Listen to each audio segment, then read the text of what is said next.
Nabihag umano ng halos 2 linggo ang isang dalaga sa Calabanga, Camarines Sur. Ang nagsagawa umano ng pambibihag ang kanyang kateks. Ikalawa ng Marso nang i-report sa pulisya na nawawala ang 17 taong gulang na biktima matapos itong hindi umuwi sa kanyang bahay mula sa eskwelahan. Itinuro ng biktima ang umano'y responsable sa biglaan niyang pagkawala. Ginahasa rin umano siya ng suspect sa panahong ikinulong siya sa bahay nito. Sa loob ng 16 na araw, pilit na naghanap ng paraan ang biktima para makatakas.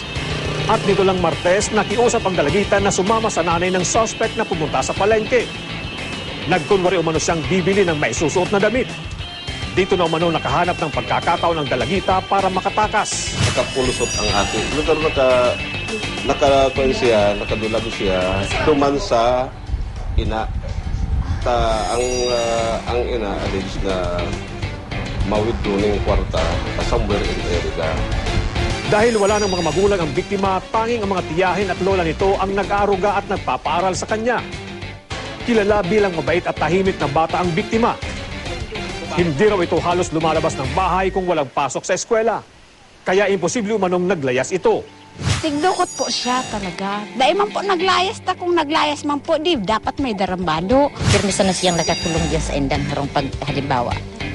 Yaon niya sana sa laog kang harong. Matapos malaman ang nangyari sa biktima, agad na kumilos ang pulisya para mahuli ang suspect. Naabutan nila ito sa kanilang bahay. Mariin namang itinanggi ng suspect ang mga bintang labang sa kanya. Usap ko siya ng ibasak po. Yung sasabi ko kasi nasa iya yan, kung anong gusto niya, marami ako magigibot yung pinag-sangatan ko yan yung kaso. Paglilinaw ng mga pulis, wala umanong direktang kinalaman ang nanay ng suspect. Pero kabilang ito sa iniimbestagahan nila.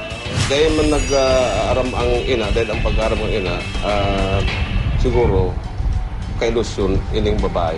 Nasa pangangalaga ngayon ng DSWD Calabanga ang biktima at isinasailalim sa counseling habang maharap sa kasong forcible abduction at rape ang suspect.